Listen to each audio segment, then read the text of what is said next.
সেহরির শেষ মুহূর্তের নিস্তব্ধ রাত। হঠাৎ করেই ভেসে আসে এক পরিচিত শব্দ, ঢোলের বাজনা। সিলেটের হজরত শাহজালাল রহমতুল্লাহ আলাইহিস সালামের মাজার এলাকায় যুগ যুগ ধরে সেহরিতে ঘুম ভাঙানোর এই রেওয়াজ চলে আসছে। প্রায় ৭০০ বছর ধরে মানুষকে জাগিয়ে তুলছে এই ঢোলের আওয়াজ। এগুলো আমরা সাতলা শহর ঐতিহ্য, আমরা দুল বাগানিও আপনার কিন্তু সেহরির টাইমে প্রতি সাতলা শহর থাকতে মানতলে এটা বাগানি তো ডাকলো টাইমের সময় ঠিক টাইম ৩টার সময় এটা দুল বাগানি হতো আপনার, ওইটা হলো ঐতিহ্য, আর কিছু না আপনার। একসময় ছিল না বিদ্যুৎ, ছিল না মসজিদে মাইকের ডাক। তখন সেহরি আয়োজনে শেষ ভরসা ছিল এই ঢোল। পায়ে হেঁটে নির্দিষ্ট তালে তাল মিলিয়ে এখনো প্রতিদিন ঘুরে বেড়ান ঢোল বাজানো লোকেরা। মাজারের আশপাশে প্রতিধ্বনিত হয় সেই চিরচেনা শব্দ। ও তো তারা বাড়িয়ে ও তো দেখে বাসায় বাসায় যায়, গিয়া বাড়িয়ে বস্তি বা যায়, বাড়িয়ে এরা হজাক করে। ও কিছু সময় সাইরনের জন্ম হয়েছে না, এটা পাকিস্তান আমলের কথা। মোটামুটি খারাপ লাগে না, ভালোও লাগে। শুধু ধর্মীয় কারণ নয়, এটা আমাদের সংস্কৃতির অংশ হয়ে গেছে। এই ঢোল শুনলেই বোঝা যায় সেহরির সময় শেষ হয়ে গেছে।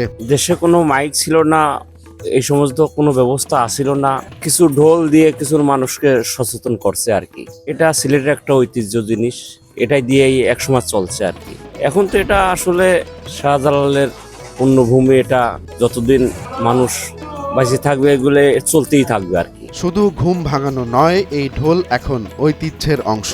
শত বছর ধরে চলে আসা এই প্রথা আজও সমান গুরুত্ব নিয়ে টিকে আছে সিলেটের সংস্কৃতিতে। রাতের নীরবতা ভেঙে মানুষের ঘুম ভাঙাতে এখনো ছুটে চলেন এই ঢোলওয়ালারা। আমার বুঝেছি মানতান্ত্রে বুঝার পর থেকে আমি বাজাইতে আসি, এবং আমার সিনিয়ররা আসলে এরার সাথেও তাকে আমি শিখছি। শিখার বাদে আমি প্রতি বছর আসলে আমি বাজাই, এবং এটা হলো শাহজালালের ঐতিহ্য।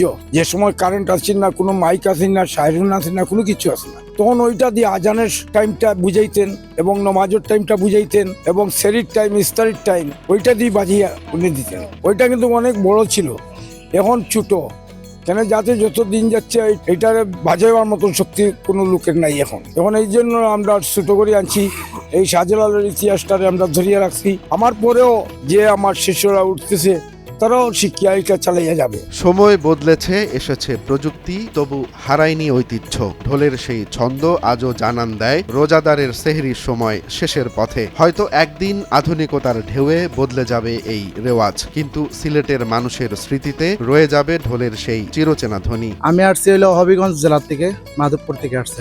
আমাদের কাছে অনেক ভালো লাগলো, বা এই জায়গার যে কর্মকাণ্ড যা আছে সবাই খুব ভালো লাগলো, বা খাওয়া খাদ্য সবার সাথে বায়ানো থাকার ব্যবস্থা আছে, সব আছে, সব অনেক ভালো লাগলো। মাজার শরীফের যারা দায়িত্ব আছে অনেক দায়িত্ব নিয়ে কাজ করে এরা, বা সবাইকে সম্মান করে, বা এই যে এটা বাজাইলো এটা প্রথম দেখাতে অনেক ভালো লাগছে।